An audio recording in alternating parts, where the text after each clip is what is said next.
What up, Sauce Gang, and welcome back to the channel. Hot Sauce Beats here with another dope reaction for you. Well, it's a new week and it's Monday, and you guys know what that means. We are back with another Game Theories Minecraft lore video, and this one is Game Theories: The Tragedy of Minecraft's Sunken Tomb, The Drowned.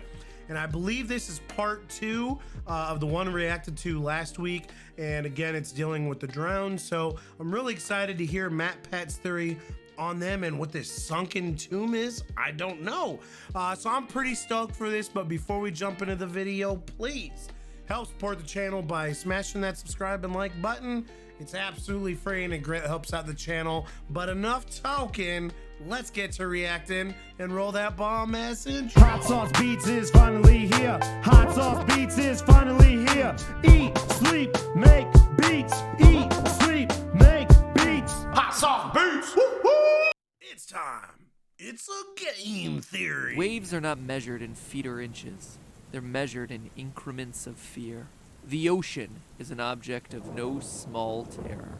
There are 3 sorts of people: those who are alive, spooky. those who are dead, and those who are at sea.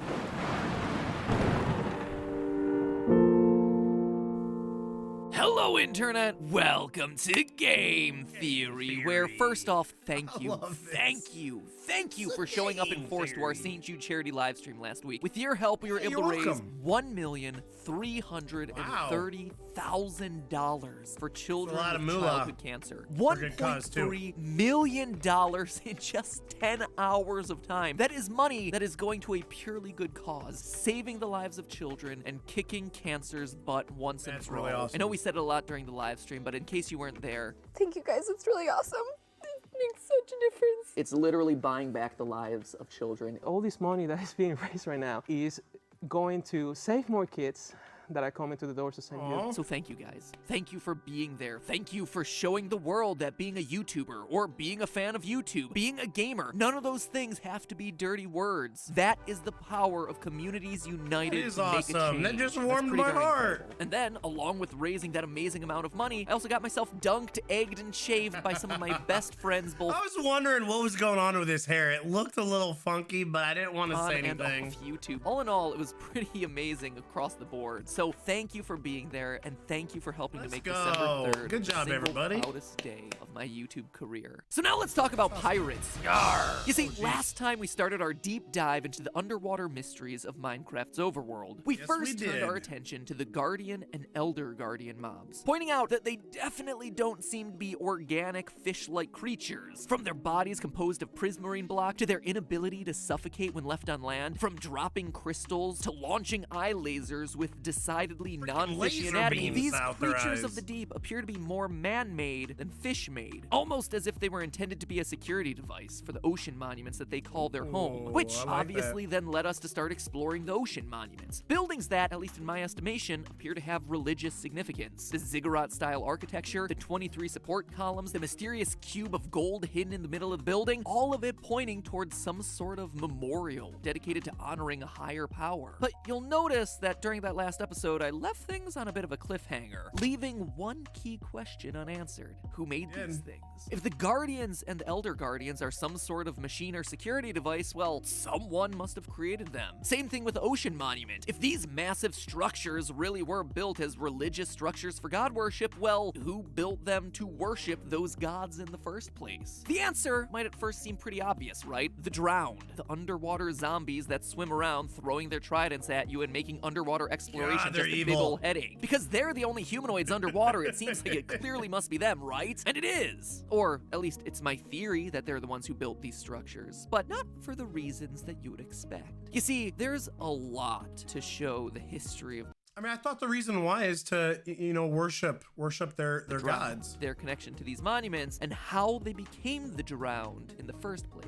Spoiler alert, these guys aren't just zombies who fell into the water, even if that's one of the ways that they spawn nowadays. No, the drowned were, at least at one point in their history, land-faring people, who, like so many of the other mobs in Minecraft, underwent a horrific catastrophe. But to see why and what it was, let's start at the end of our story and work backwards. To begin, how could we possibly know that it was the drowned who built the ocean monuments and the guardians that protect them? Two major reasons. First, the drowned are immune to guardian and elder guardian attacks. If the guardians are indeed protecting a holy sanctuary, well, you'd assume they'd protect it from all different types of intruders, not just us as the player. And yet, the drowned mob gets a pass in the eyes, or should I say, the eye of the guardian. This only makes sense if the drowned are somehow connected to the monument and or the initial construction of those guardians. It would be pretty darn stupid to install a security system and then not write in an exception for you and the people that you trust. This tells us then that the drowned are approved to come and go as they please, while outsiders, like us as the player character, are actively discouraged from sneaking in and desecrating this ancient place of worship. Our second key piece of evidence is gold. Now, we already covered last episode the mysterious blocks of gold found hidden in the middle of the ocean monuments. This, in and of itself, is bizarre, since the entire rest of the structure is just varieties of prismarine block and sea lantern. But if you look at other ruins left behind under the ocean and the loot that is found inside of those ruins, you see it again.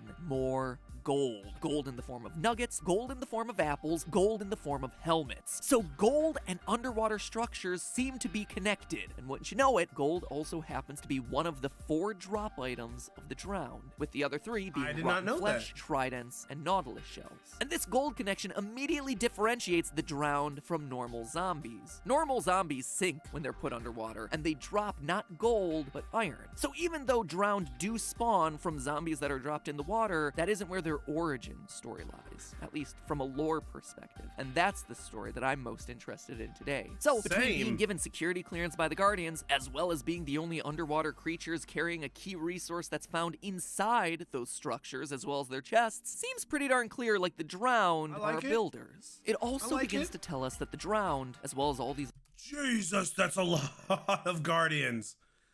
That is a nightmare, my friends. That is a nightmare. Buildings might not have always been underwater. Look closer at the ocean ruin loot lists. What do you see stand out? Wheat and rotten flesh. Food was being stored inside of these chests for the people who once lived here. The meat has been kept in the chest for so long that it's gotten rotten, and the wheat, well, it just doesn't really go bad in this game. But if the drowned truly did build these structures, which it seems like they did, why would underwater zombie creatures need food? Heck, why would any underwater society, living or dead, be growing and storing wheat in its chests? Which, in case you know nothing about farming, is definitely not an underwater crop. This thing ain't no cranberry. Let's put a pin in that, because now let's look at the ocean monuments. I made a joke last episode about the monuments tending to spawn with sponge rooms built into them. Huge rooms with bunches of wet sponges just hanging on the ceiling. Haha, isn't that weird? Insert joke about a loofah room, let's talk about religion the rest of the episode. But what I glossed over for the sake of the time last episode, and what I want to point out now, is that those aren't just naturally occurring sponges. It's not like you wander around the ocean monument and just find sponges in the environment around you. No, these are dedicated rooms for housing the sponge as a unique resource. Now, for those of you who don't know the specific use of a sponge in Minecraft, it can suck up to 65 water blocks before becoming a wet and therefore useless sponge. It's most often used for drying out areas of the map, but again, why would an underwater—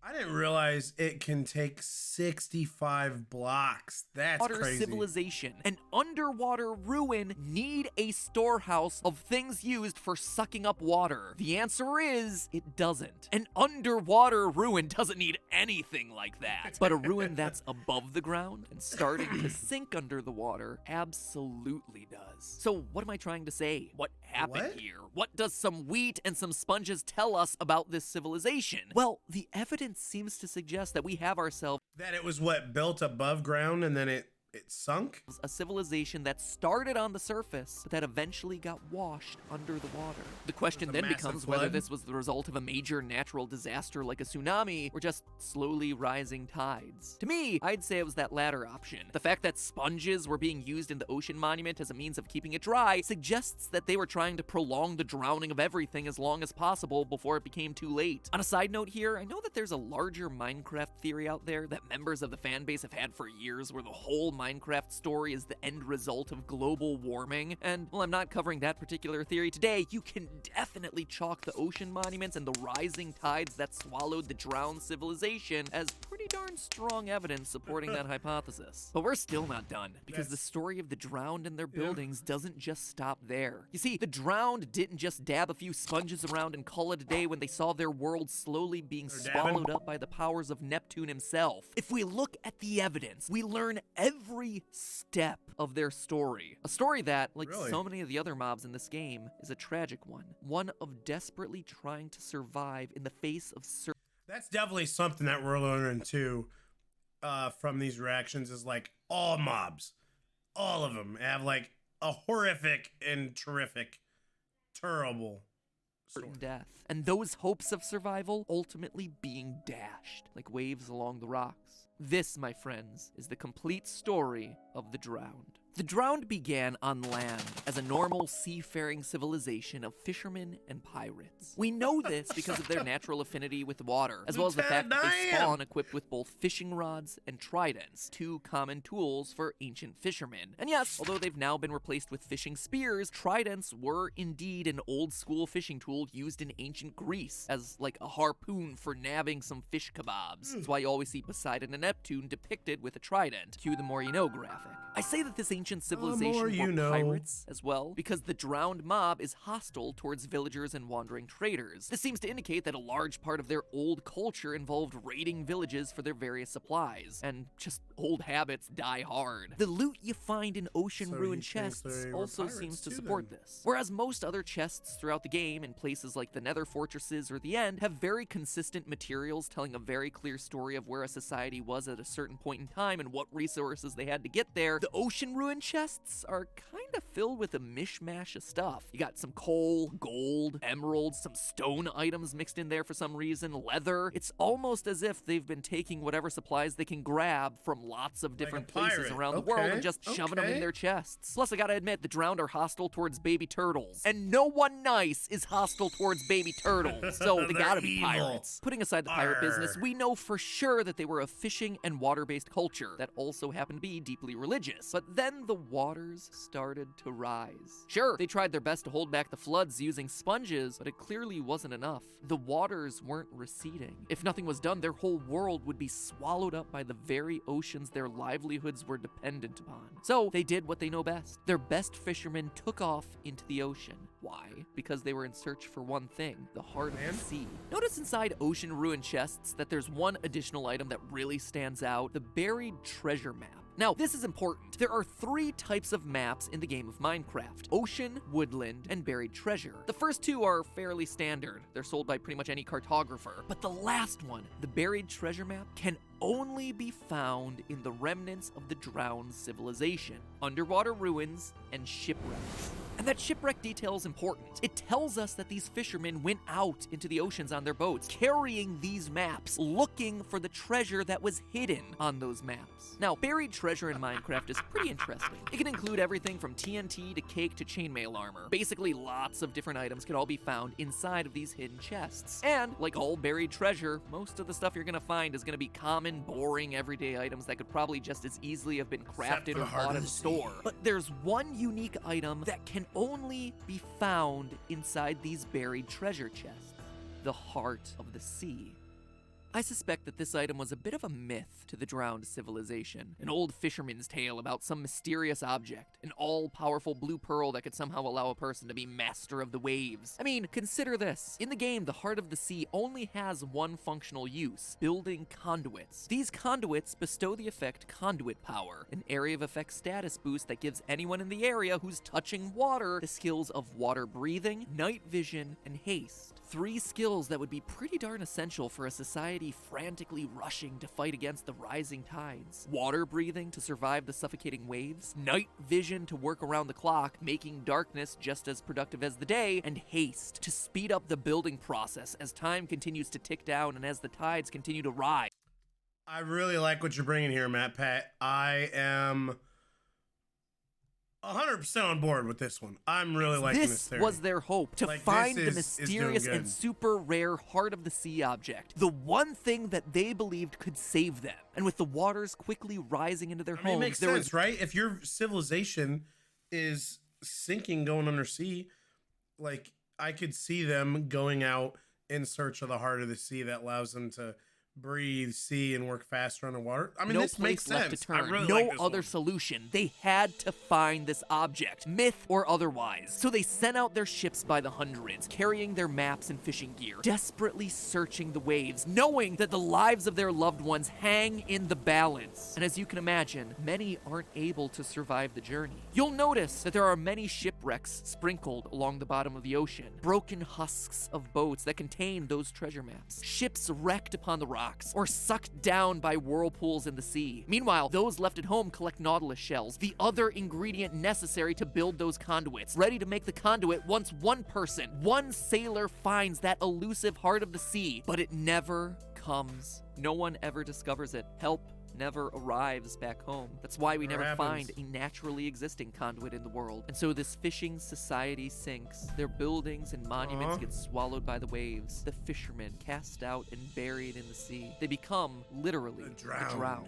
As without the conduit's power, they choke on the waters of the ocean. They become the undead that continue to haunt and fish in bodies of water to this day. That's why they swim at our speed. They don't have the power of haste. That's why they still carry their nautilus shells, waiting and ready for when someone finally finds that one last item that could have saved them. It's also why, when you, as the player, are finally able to find that heart of the sea and construct a conduit, the name of the achievement is an odd one. Muskströmmen, the name of one of the world's strongest tidal currents that's located in Norway. It's odd, right?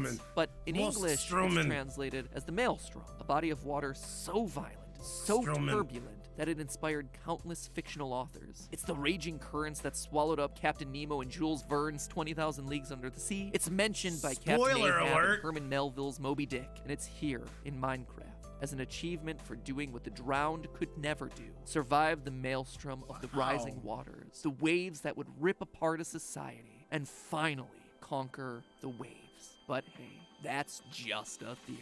A game theory. Thanks for watching. Let's go. Yes, chat. Oh my goodness. Let me bring you in here. Let me bring you in. Matt Pat, bruh. I really like this one. Like, I don't think there was really a thing on here that for me I even really questioned. Like, I fully believe he hit the nail on the head with this. And I do think that just the way that he painted this story, that, you know, it was above sea, and just with the items that are in there, and especially with the sponges, is that like the water was raising up and they tried prolonging it.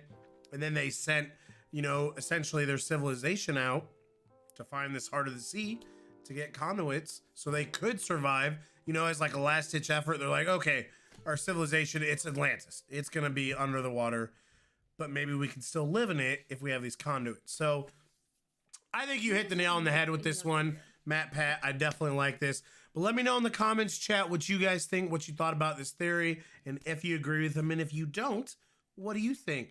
But if you enjoyed this video, please help support the channel by smashing that subscribe and like button. It's absolutely free and it greatly helps out the channel. Have a great Monday, fam, and an even better week. And make sure you show Matt Pat some love as well over on Game Theorist, and subscribe to their channel and like this video. And remember, it's eat, sleep, and make beats, and as usual, be kind to one another. And that's all I got. Boom! I'm out. Got him below for the sauce gang. Peace. I love you guys. Boo!